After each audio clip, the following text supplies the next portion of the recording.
Characters and diction in Hamilton. Your man has to answer for his words, Burr. In other words, the importance of language. So, arguably the most important or interesting thing of any show, story, movie, TV show, etc., are the characters, right? Think about your favorite book, or movie, or TV show. Would it be interesting to you if you didn't like the characters, or have any interest or investment in what happens to those characters? TV producers make millions playing on that love of characters, driving viewers crazy with things like cliffhangers. What's doubly interesting about characters in literature is that writers get to develop them with words instead of with actors. That's why characterization and diction are two of the most important literary devices. And that's where we're going to start.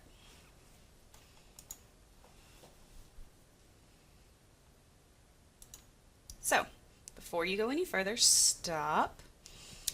Make sure that you've read the lyrics to the song Aaron Burr, Sir. We'll be using these as a reference point throughout the lecture, so you need to make sure that you're familiar with them. I would highly suggest for this lecture and for any others that you print out the lyrics so that you can mark and comment on them as we progress through the lectures. So what exactly do we mean by diction?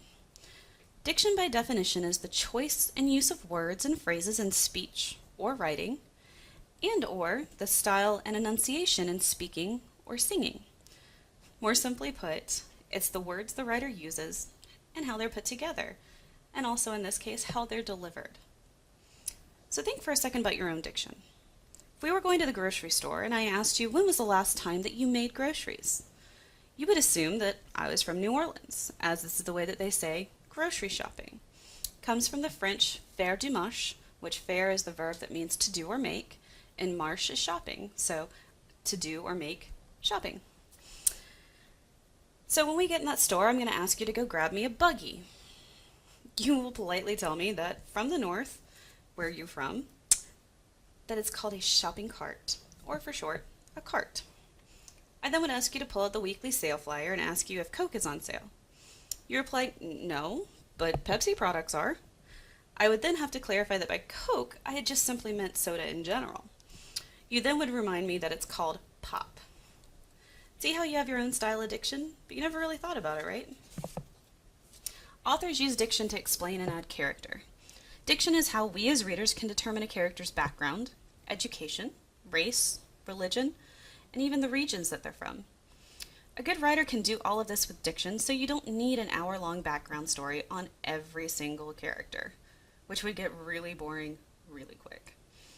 And because this is a musical, we get to take it a step further than just the words on the page. So we're not going to just be looking at the words, but also how they're delivered to include the speed, rhythm, and pronunciation. So, we have to start with Hamilton. Alexander Hamilton, originally played by Lin-Manuel Miranda, also the writer of the show. He's our hero. Well, sort of. He's best summed up with the line, "The problem is I got a lot of brains with no polish." The way the musical's set up, the story is a frame narrative that's told by Aaron Burr, who we'll get to in a minute. But Hamilton is arguably our hero, be it a tragic one. He suffers from the most common of tragic flaws, hubris, or excessive pride. In terms of word choice, Hamilton is well read with a wide vocabulary, but given his upbringing, it's mixed in with slang and lower vocabulary. So he's well read, but not classically schooled. A lot of brains, but no polish. Tempo. His tempo changes constantly. He never keeps the same beat throughout any song, and it mainly changes with his emotions. My Shot gets faster and faster until the climax and uses untraditional beats. Even the lyrical ballad of Hurricane is faster than any of the other traditional ballads. Fun fact. As Secretary Treasury, he convinced Congress to authorize cutters, which then became the Revenue Service, and then became the Revenue Marine Service, which was founded in 1790 to enforce customs and maritime law. It was renamed in 1915 to what we know today as the United States Coast Guard, and it just celebrated its 228th birthday on August 4th, 2018. Aaron Burr, originally played by Leslie Odom Jr., is our anti-hero, also our narrator. He's best described with his two lines, "Talk less, smile more," and I am inimitable, I am an original. He has a large vocabulary, just like Hamilton. For example, the word inimitable. How many times a day do you use that in a sentence? The difference is he doesn't dip into slang the way that Hamilton does. It's all very highbrow language. This shows that he had a more proper upbringing and was classically educated as well. There's a slight difference between his external and internal monologue, but his external lines are completely proper, uses complete decorum even when he's angry. His rhythm is definitely more controlled than Hamilton's, as is everybody's, but it's not quite as controlled as Washington's, which we'll see in a little bit. It kind of gives him more of a jazzy, bluesy type swing style. Fun fact, as he tells us in the song Wait For It, his grandfather was indeed a fire and brimstone preacher. Most of you at some point have probably read the sermon Sinners in the Hands of an Angry God as you were studying American literature, written by Jonathan Edwards, who was indeed Aaron Burr's grandfather. Eliza, or Elizabeth, Schuyler Hamilton, originally played by Philippa Sue, is best described in the line, "Best of wives and best of women," and she's our female lead. Her word choice is deliberate, measured, controlled, even in her interior lines, which is very different than that of her sister Angelica. She's got a strong sense of naivete in her word choice and thought process, however, that changes a little bit over the play, as she's exposed to more of the deception of life, the betrayal by her husband, and deciding how she's going to proceed. And her style is more R&B to ballad, but she also almost has a Disney princess type feel about her style. So fun fact, her marriage to Hamilton was the only one her father, Philip Schuyler, approved of for any of his daughters, and she died in 1854 at the age of 97. Hamilton did indeed write his farewell letter to Eliza before his famous duel with Aaron Burr, and he signed it with that line, "Adieu, best of wives and best of women." Angelica Schuyler, originally played by Renee Elise Goldsberry, probably one of the favorite characters of the entire show. She's best summed up with her line, "Some men say that I'm intense or I'm insane. You want a revolution, I want a revelation." She's well educated, which shows in her word choice and topics. She definitely has a more upbeat tempo than any other female role, but she has a very big discrepancy between her internal and external monologue. Her external lines are closer to that of Eliza's. Her internal lines are closer to that of Hamilton. So she can actually keep up with the mental processes of the men in the show, even though that was not considered socially acceptable for women at the time. Women were not supposed to be involved in things like politics. Her style is more hip-hop to lyrical in nature. And a fun fact, Angelica was already married when she met Hamilton. Otherwise, she probably would have been a much better match for him, most people think. George Washington, originally played by Chris Jackson. The father of our country is best summed up in his lines, "If I say goodbye, the nation learns to move on, and it outlives me when I'm gone," from the song One Last Time. No fancy words, which fits with his needing Hamilton to help him embellish his eloquence, as he tells us in Right Hand Man. He's a military man, which really fits with he's a military man, so his meter is strict and very formal. Imagine kind of like a metronome beat. It's almost rigid to a fault. So in the Right Hand Man, picture that metronome. So he says,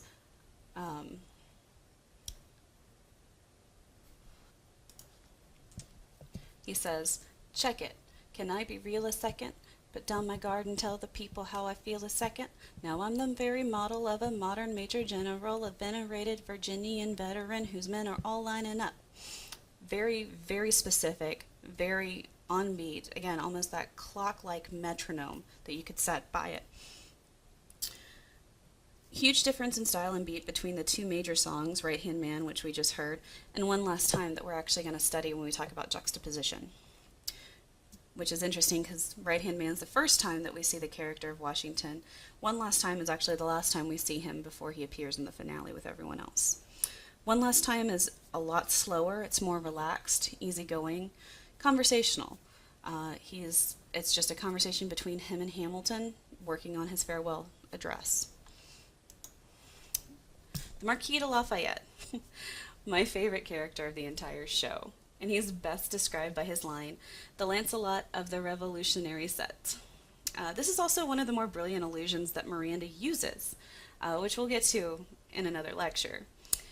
He is also the first of our major characters where the actors are double cast, meaning that they play one character in the first act and another in the second.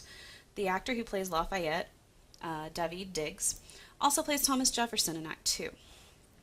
At the start, and particularly in Aaron Burr, Sir, as we're going to see, his English is very poor. He uses a combination of French and English, kind of hard to understand at times, which illustrates his recent arrival to the States. Lines like, "I came from afar just to say bonsoir, tell the king, casse-toi, who's the best, c'est moi." There are a blending of French and English terms. By the end of Act 1, he actually has the quickest and the most complicated rap of the entire show. It's pretty amazing. And which shows us that his English has vastly improved, also has his confidence. He tells us in Guns and Ships, which is that very fast rap, "So he knows what to do in a trench, ingenuitive and fluid in French, I mean. So you're going to have to use him eventually. What's he going to do on the bench, I mean? No one has more resilience or matches my practical, tactical brilliance." Where he's talking about Hamilton and trying to convince George Washington to bring Hamilton back for the Battle of Yorktown. But that's a huge difference from what we're going to see here in Aaron Burr, Sir, to, again, the quickest, most difficult rap of the entire show. Fun facts. He actually abandoned his pregnant wife to come and fight the American Revolution to avenge his father, who was killed by the British in 1759 in the 7 Years' War. He named his only son after George Washington, and he died in Paris at the age of 76. He is buried in Picpus Cemetery, under earth that was actually brought from Bunker Hill, so that he could be buried in both French and American soil. Also, it's the only grave in that cemetery to have been given permission to fly a French and American flag. John Laurens. John Laurens is well known here in South Carolina. He's best described by his line, "We will never be truly free until those in bondage have the same rights as you and me." Same actor who plays Laurens doubles in Act 2 as Philip Schuyler, Hamilton and Eliza's son, originally played by Anthony Ramos. Laurens was well educated in London. His word choice is very professional, very articulated. His tempo falls kind of between that of Hamilton and Washington. He's definitely more refined than Hamilton, but not as strict as Washington. He has more of a well-organized rap tempo, and then he kind of swings to more lyrical at times. Fun facts, he was a well-known abolitionist who died at the Battle of Combahee River in South Carolina, about a year after the Battle of Yorktown. He's also known as one of the last great casualties. The Battle of the Combahee was fought in what is now known as Colleton County, and he was killed on August 27, 1782. He was only 27, and his remains are actually buried at his family plantation, which is now known as Mepkin Abbey in Monk's Corner. You can go visit it today. Hercules Mulligan. He's our favorite ruffian, and he's best described by the lines, "I am running with the Sons of Liberty, and I am loving it." Same actor also plays James Madison in the second act, and originally it's played by Okiret Onadwana. Very difficult name. He was a craftsman and a laborer, and this is definitely reflected in his speech. It's more slang, more casual word choice, as well as cruder topics. There's also more cursing by him than any other character. His tempo definitely feels more improvised. It's definitely not as calculated as some of the other characters. It's got more of a swing beat to a hard rap. And some of his major songs are Yorktown. He has a great part in there as well. Fun facts, he was one of Hamilton's first friends in New York City. Hamilton lived with the Mulligans while he studied at King's College, now Princeton. And Mulligan actually used his slave Cato to send messages to Washington and saved Washington's life at least twice by foiling plans of the British that we know of. Thomas Jefferson. He serves as Hamilton's biggest rival in Act 2, besides Burr, and is best summed up with his lines, "These are wise words, enterprising men quote them, don't act surprised, you guys, 'cause I wrote them." He uses lofty vocabulary, very big words. He's also very tongue-in-cheek at times and very sassy. He's got a jazzy kind of swing beat to a lot of his works. And like Hamilton, lots of bravado, lots of hubris. His major songs are What Did I Miss, which is the first number of Act 2, and his big introduction number, where he's just come back from France. And then Cabinet Battle number 1 and 2, which are almost a rap-style battle between Jefferson and Hamilton. Think 8 Mile in the Continental Congress. Fun fact, the line he uses in What Did I Miss? Sally, be a lamb, darling, won't you open it? Where he speaks to Sally Hemings, who was his slave and the mother of his 6 children after his wife Martha Jefferson died. Philip Hamilton. Philip is best described by the lines, "Gotta be my own man like my father, but bolder." He has a style similar to that of Hamilton. Think of him like a mini Hamilton. Well educated, with a large vocabulary, but again, very impulsive and not strictly metered. He has more of a rap R&B style. Fun fact, Robert Troup, a lawyer, said about Hamilton after Philip's death, "Never did I see a man so completely overwhelmed by grief." Hamilton would also use the same pistols that Philip used in the duel he was killed with, that belonged to Angelica's husband in his duel with Burr. And in both cases, Philip and Alexander Hamilton threw away their shots. Philip's sister, Angelica, named after Angelica Schuyler, Eliza's sister, was very close to Philip and actually went insane after his death. She lived to be 72, but had the mind of a child and still spoke of her brother as if he were still alive. James Madison. He states, "We are engaged in a battle for our nation's very soul." He's a very intense character and almost the complete opposite of Hercules Mulligan, which the same actor plays in Act 1 and Act 2. His diction is kind of just average vocabulary. It's nothing super impressive, which fits because he's definitely not one of the first 20 presidents you would probably think of. He spent a great deal of time in Jefferson's shadow. His tempo kind of depends on the topics and emotions, sways from measured to very erratic at times. And fun fact, Miranda actually blends the facts of James Madison, who was our 4th president, and those of James Monroe, who was our 5th. In reality, it was James Monroe who was involved in the Reynolds pamphlet discovery and the confrontation of Hamilton. Hamilton challenged Monroe to a duel after the letters were published, blaming him. Ironically, it was actually Burr who intervened and stopped the duel from happening. Other characters. There's several other characters that are worth mentioning, even if they're not worth focusing on for an entire slide. So Peggy is the youngest sister of the Schuylers. Doesn't say much. She mainly mimics her father's thoughts on things. Maria Reynolds, who is the same actress, plays Peggy and Maria Reynolds, originally Jasmine Sophias Jones, was Hamilton's mistress. Bluesy, jazzy type sound, very seductive sounding.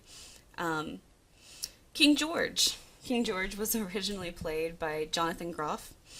Has a very traditional music feel. Sticks to what one would consider more traditional musical theater. And it serves as a very stark contrast to the much more modern style of the rest of the show. We'll talk a little bit more about that on the lecture to juxtaposition. Samuel Seabury. He was a rector who became the first American Anglican bishop. We'll talk about him a little more in A Farmer Refuted, again, in the juxtaposition lecture. Alright, so let's watch this video, listen to the song of Aaron Burr, Sir, and see what you can pick out as it plays.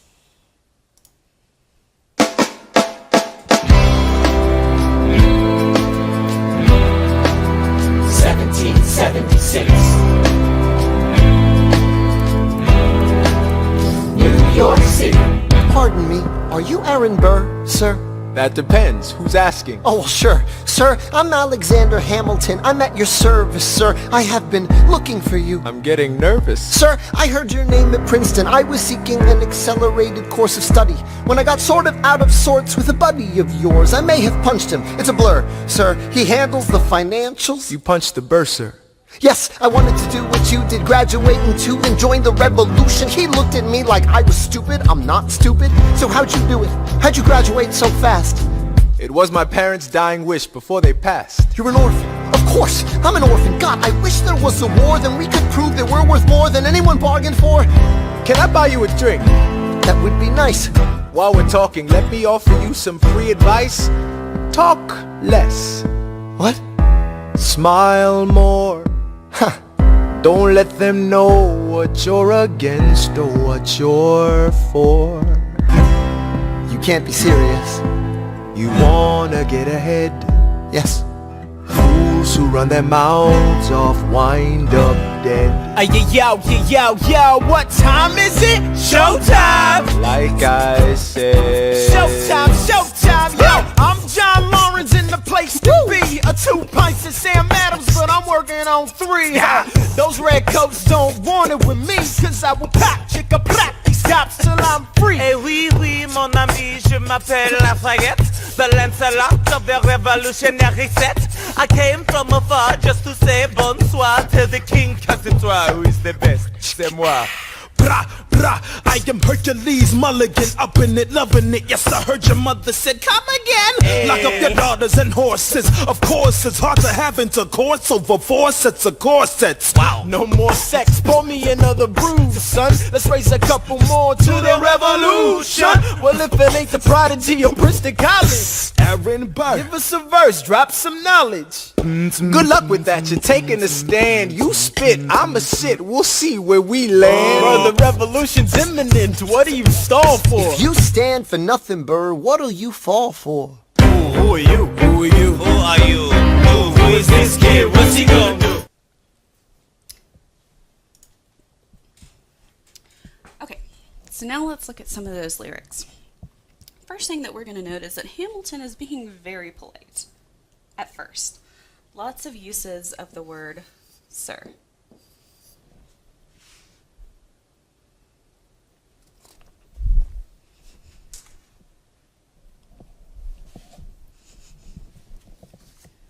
So let's look at this. All of the uses of the word sir, sir, sir, sir. Which we will notice later on, these are not really typical of Hamilton. Also the use of the word please. Things like pardon me. Notice how that Hamilton speeds up as the song goes on and the rhythm gets faster. From the I am Alexander Hamilton, I'm at your service, sir, I have been looking for you, to the I wanted to do what you did, graduate into, then join the revolution. Very different speed in just a couple of beats, right? This exchange, it goes back and forth for a little bit, and as it progresses, we get the sense that Hamilton's getting a little more and more disillusioned with this guy that he thought was so much like him, and really couldn't be further from his ideals. One of the best rhymes that they use, the idea of, it's a blur, sir. The idea of rhyming blur and sir. And also the line, bursar. Whoever thought about having to rhyme the word bursar, right? So as this goes along, we meet the rest of the gang, right? Comes in with everybody else. Now keep in mind, Hamilton didn't actually meet all 3 of these guys at the same time, but for the sake of expediency of the show, Miranda gives them to us all at the same time, right? So these are the 3 other main revolutionary friends of Hamilton's. And then one at a time, they kind of have a little chance to give us a paragraph, a little intro, which is where that diction comes in handy. It's also packed with literary devices. So with Lawrence, a great example of synecdoche here is the term redcoats. We talked about that a little bit earlier. So redcoats just stands for the British Empire, King George. He also uses a great automatopoeia, and I'm gonna pop chicka pop these cops till I'm free, which he uses that to illustrate the gunfire. Lafayette here is, again, that mixture of French and English to show that he's just arrived in the Americas, right? So we've got, start out with French, first line, oui, oui, mon ami, je m'appelle Lafayette. This translates to, yes, yes, my friend, my name is Lafayette. The Lancelot of the Revolutionary set. So this is a great allusion that Miranda uses to the show Camelot, written by Lerner and Lowe, and original cast of Robert Goulet and Julie Andrews. But the character of Lancelot in the musical comes from France, or what was called at the time Gaul, And his introductory song is titled C'est moi, which means it's me. So it's a great nod both with the Lancelot of the Revolutionary set ending with that C'est moi. His other French and English blended lines, I came from afar just to say bonsoir, which means good night. Tell the king, casse-toi, who's the best. Casse-toi translates to go away. For Mulligan, he opens up with an automatopoeia, this brah, brah, all right, which is a attempt to sound like gunfire. Again, his topics and diction are more slang, more crude, talking about sex, horses, corsets, things that you typically don't hear in polite society. And what's interesting is Lawrence then kind of jumps in a little bit right here and tries to kind of moderate the situation a little bit. No more sex. Pour me another brew, son. So, and then the interesting part is how the song ends, right? They're kind of going back and forth, and they say, hey, Burr, jump in on this if you want. And Burr again takes his traditional, good luck with that, you're taking a stand, you spit, I'm going to sit, we'll see where we land. So he's saying, I'm going to kind of step back, I'm going to watch how this plays out, and then I'll decide what I want to do. And then it ends with Hamilton's famous line where he asks Burr, if you stand for nothing, Burr, what'll you fall for?